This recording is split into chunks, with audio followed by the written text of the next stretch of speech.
Hello everyone, welcome to Hot Ones, our biggest I think about it and I can't. Hello everyone, welcome to Hot Ones, the Blazer edition, where we chat with our favorite teachers here at North Lake Early Dallas College High School, and we have suffer a little bit with these hot sauces. We have here today Mr. Darbonne. What's up, y'all? What's up? In his 2 short years as North Lake's U.S. history teacher, Dr. Darbonne has already found himself ingrained in campus culture. But can he run the hot wing gauntlet?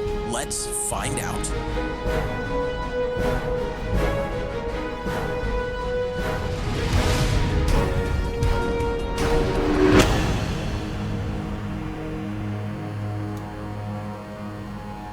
Thank you, Dr. Darbonne, for coming with us today. How are you feeling today? I'm feeling pretty excited. I like spicy food, so we can see how this goes. Yeah, I'm not too good on this myself. I practiced a little bit, but God help me, God help us. Yeah. Right.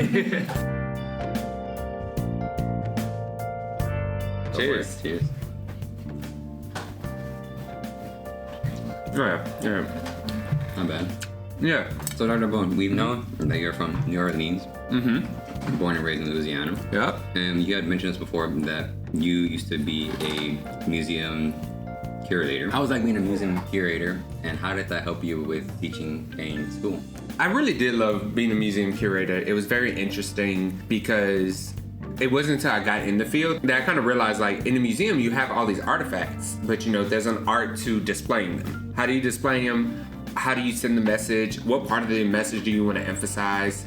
And I think I carried a lot of that over into teaching. Teaching history, there is so much in history, so many different perspectives, so many different values and things. So it's like, which way do I emphasize? Which way do I teach? Going from the museum world into teaching, I kind of adopted a lot of the same practices. Like, how would I teach this in an exhibit? And then how would I teach this in the classroom? And do you think Louisiana and New Orleans have a huge inspiration to you becoming a museum curator and a teacher now? Yes, definitely. It started with my grandparents. Like, they would always tell me stories about, like, back in my day, this is this and this is that. And I was always interested in it to see how, even though we exist in the same place, the changes that went on through time. And Louisiana just had such a unique history compared to the rest of the United States. And so I definitely was always excited to show that in the museum. Isn't pretty good? That one is good. Yeah. But it's such a big difference. Yeah, this one has like more of a raw pepper taste, if that makes sense. My mom grew up on a pepper farm, so like we ate peppers a lot. So like this one's just like a straight pepper almost. But it's pretty good. Moving on to our next question with our school, North Lake. How has it been? Like, what was the difference between first year and the second year coming in? Definitely a very big difference. It's not a secret I keep. I really never planned to go into education and teaching. I moved to Dallas, I was like, I need a job. Where can I work? Oh, I'll be a teacher. That first year, I felt very unprepared because this wasn't a plan I had. And then also, I was teaching Texas history, coming straight from Louisiana. So I'm like, I don't know, half of this stuff I'm supposed to be teaching. And then everyone always says, like, the first year teaching is the roughest. And then also mine, first year was when COVID hit in the spring. So it was just like even more of a loop. So coming here to North Lake, and especially like now this year, I feel like I'm so much prepared. And I feel like I've kind of learned, well, the content and stuff that I teach, like the topics is important. Also, building that working relationship with students, I've come to realize is so much as equally important. Excited for this one. I think I know what it is. My favorite hot sauce, Crystals. I actually thought this one was more spicy than this one. So we know that you love history and you love teaching the history. What would be someone you would want to meet in history? I think the one person, if I could go back in time and meet, would be Zora Neale Hurston. She was a scholar that very early on when I was starting to get into history, I just loved her work. She was very unapologetic and she really pushed to show history, and especially like Black American history and Black American culture, as authentic. She got a lot of criticism because she mainly studied and portrayed Black people in the South. And like people like up in New York was like, oh my God, you're portraying us backwards because, you know, they don't pronounce their words right and they're backwards in country. And she was like, F all of y'all. This is authentically us. And I just think that confidence, that audacity, like I would just love to sit in a room with her and just talk about people around us and just talk about the world, because I feel like even today, a lot of those respectability politics is still at play. So I think me and her can have some great conversations, some great laughs about everything. So yeah, I think I would definitely go and meet Zorna Hurston. Do you have anyone else in mind that you would love to meet besides her? Definitely Sitting Bull. Oh, Roberto Clemente. Definitely. Clearly, because I want to catch a game with him. Selena. She owes me a concert. I'm gonna give you one more. Who would I want to meet? Oh, so I have one of my indigenous ancestors. Her name was Jean. I would want to meet her because I know she's had a very interesting life. So I would just love to meet her and chat with her and be like, hey, yo, I'm your great-great-grandson. What's that? Yeah. But yeah. And moving on to our fourth one. All right, cool. It's a little sweet. Yeah, it's pretty good. I'm digging these hot sauces. Good job on the selection. Sticking with the topic of history, like what other interests do you have besides history? A lot of different interests. So I love doing nature stuff. So like hiking, swimming. I'm real big into swimming. I'm a big horror fanatic. So I love horror movies, horror books, horror podcasts, big horror fanatic, hence why I like Halloween so much. One hobby that I always say that I do that people kind of get surprised at is sewing. So I sew like quilts, blankets, some clothing. I'm still kind of practicing getting my clothing. But yeah, people always talk like, oh my God, you do sewing? But you're not a woman. I was like, yeah, I know, but I always like to sew. But I like dabble into anime. So I'm not deep into anime, but still kind of surface level. Like Studio Ghibli movies and stuff. Yeah, some of my favorite animes. Oh, did you see there's a season 2 of Castlevania Nocturne coming out? Yeah, and I cannot wait, because I love Castlevania, but Castlevania Nocturne was, that took me. I gotta get into it. I've only seen the first one, so I just have to look into the second one. Hey, it's dope, man. You gotta check it out.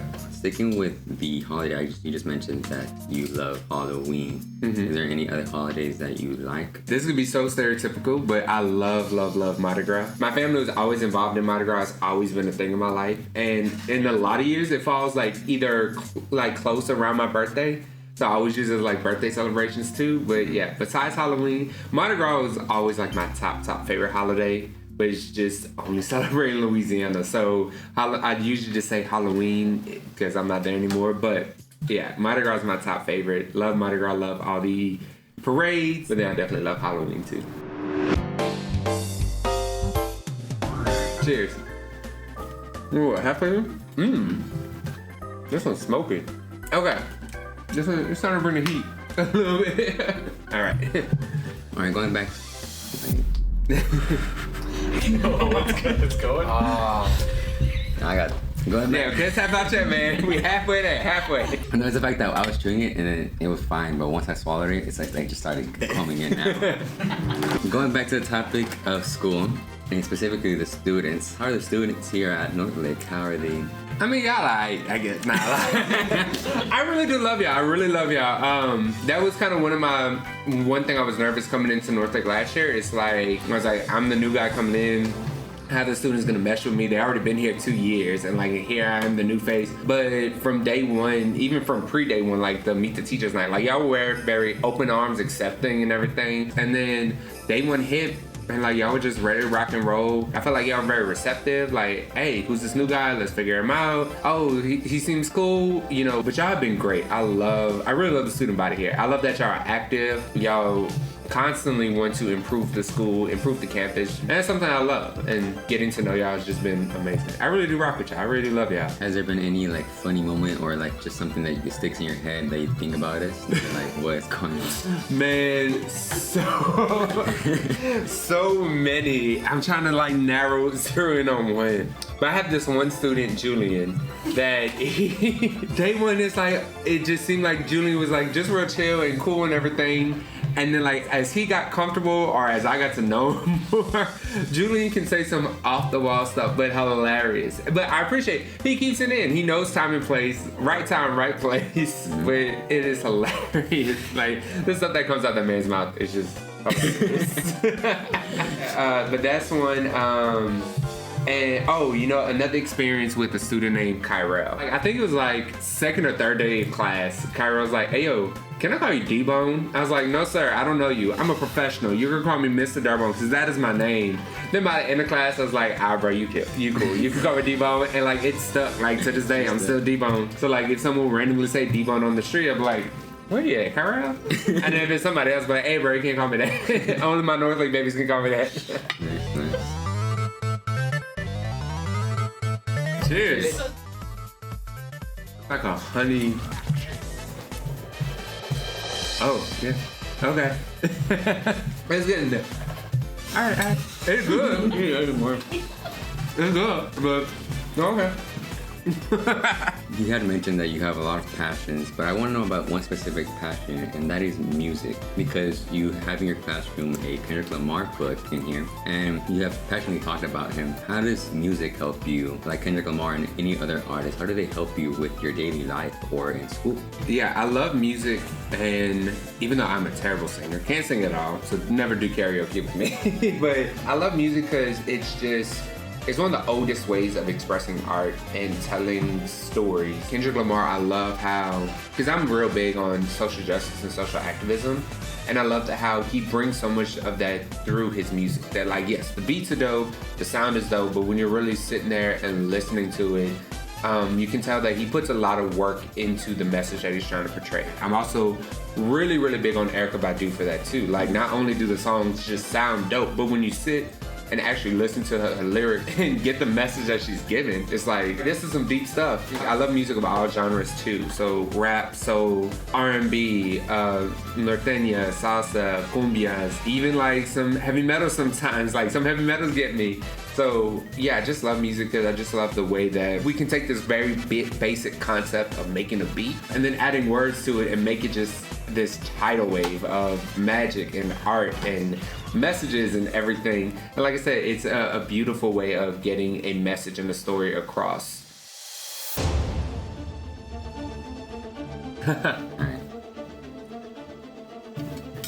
It's like a spicy sweet. This is good though. Yeah, this one is good. I actually like it. Mm-hmm. No, but I feel it. It hit my lip and I started feeling it on my lip now. Alright. We know you love that hit.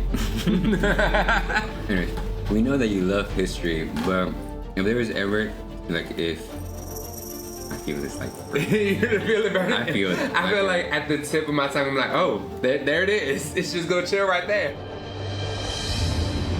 So you love history, you love to teach it, but if there was ever an occurrence in your life where you just would have to leave it permanently, where would you go? What career would you look for after that? If I had to leave teaching completely, I mean, I think the obvious thing would be like, I'll try to get back in the museum field. But even to make it a little bit more difficult than that, I think I would love to work in writing. Like being a writer, being an author, being an editor, even like going into journalism or something. I think I would be pretty interested in doing because I do enjoy writing. And I've already published like a few academic-centered pieces, but like also right now I'm writing a horror fiction anthology. So I think writing is another big passion of mine. So I think if I had to leave teaching and like just anything even related to the history field, I would probably go into writing and go in that direction and see how that works out for me.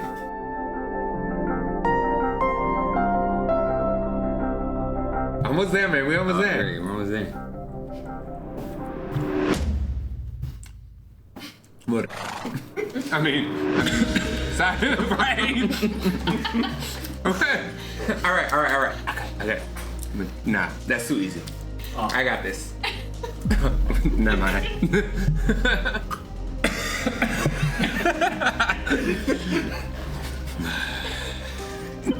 All right, we got this. Whew. That one ain't going nowhere. That one's not going anywhere. That one said he want to make a name for himself. He really does. We got two more left. All right. Whew, we got this. I didn't even think about the question. I just ate it without thinking. So, going a little bit more about yourself. Mm-hmm. What was like a major event in your life you would want to teach other people, use that as an example to help other people? I think the event I would use is getting into college and the college application process. That was something very important for me. Neither of my parents went to college. For my mom, she was the first in her family to graduate high school. My mom grew up as a sharecropper on a pepper farm. My grandparents were all limited in their English. There were so many things and so many ways that statistically the education system was stacked up against me. But I was always very talented in school. Not to brag, but like I was in the top of my class. But in high school, I was like, oh, I'm gonna go to college. Like that's a solid plan. My parents were like, great, we support you. We just don't know how, because none of us did it, none of my siblings did it. So it was just like all out on my own. And I was successful, I made it, but it was definitely a challenge. So I would use that to just help people because there are still people in that spot that I was. People that have no clue what this process is like, no clue what this journey is, don't know how to fill out a FAFSA, is doing it on the fly like we did. And just, it was a scary experience. And I fell on my face a few times. I got up, shook it off. But to be able to just teach and help other people through that process. That's also spicy, sorry. But yeah, to help people through that process. Because like I said, it's a process for me, and I wouldn't mind making it a little bit easier for the folks coming behind me. Let's see more. We're gonna fight. Like, I'm down for it. Because I'm like, if that one was like that, this one. Cheers.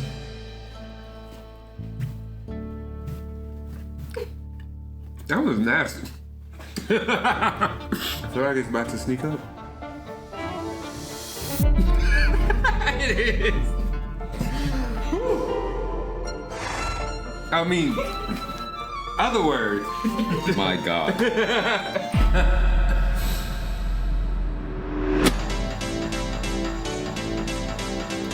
What are some hot takes that you have and that you've been keeping in mind? Hot takes. I'm tired of global warming because it's too hot to be this hot right now in September. This hot sauce is spicy. No, it is. The Saints beat the Cowboys, and I'm never gonna let that down. Yeah, blew them out. I'm gonna get one more hot take. Black Nissan Altimas get a bad rep. And I'm gonna say that because I drive a black Nissan Altima, and I'm tired of the stereotype about it. Like, only 50% of us drive that bad, but the other 50% of us are good. Hey, let's do a quick drink before this last one. All right. Whew. Let's go, Peppermint. All right. Recontemplating life? Yeah. Hey, we're here. We made it. And look at us. Cheers. Doing this now. Cheers.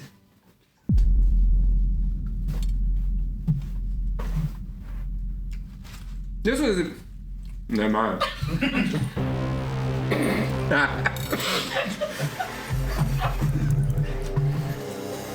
You know French?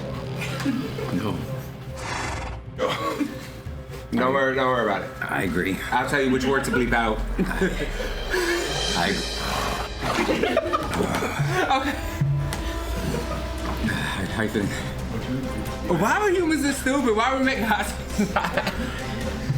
This was hot, bro. It's hot in here. Do I dare? You know what?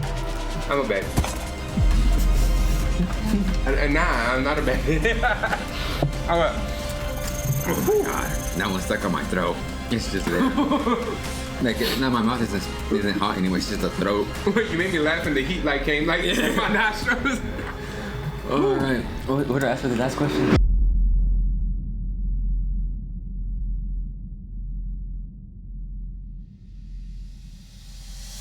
Okay. I'm gonna stick this out. Even my spit is spicy. Mine is too. All right. Okay. So Louisiana. That's my expertise. We're so different. New Orleans, way at the bottom of the French came in, colonized the natives, which were like in that area, the Choctaw and Chitimacha. Like, whew. And then things were like officially found the city in 1718. And then we went from being colonized by the French. A lot of our food, it comes from French, but a lot of people downplay the African like gumbo are African in origin. We have a dish called cornmeal, which is like, no, the peppers could have been this high. Like the more you talk, the worse it gets. So you ready for your quiz? Yep. Okay, what year was New Orleans founded? 1877. 1718, but close enough. What two Europeans colonized Louisiana? French and English. No, Spanish. Spanish. So half credit. I'll give it to you. Half credit. And then the final one. What's a Louisiana dish with African roots? Gumbo. Good. Come on, man. You got it. All right. Hey, I need some obnoxious. Oh my god. I'm not gonna feel lightheaded. You feel lightheaded? Alright, thank you, Mr. Darbonne. Thank you. Dr. Darbonne. Yeah. Please don't pass out. I'm not that kind of doctor, man. I don't know what to do. I'll be running around here like, Dr. Phil, Oprah, we need professional help.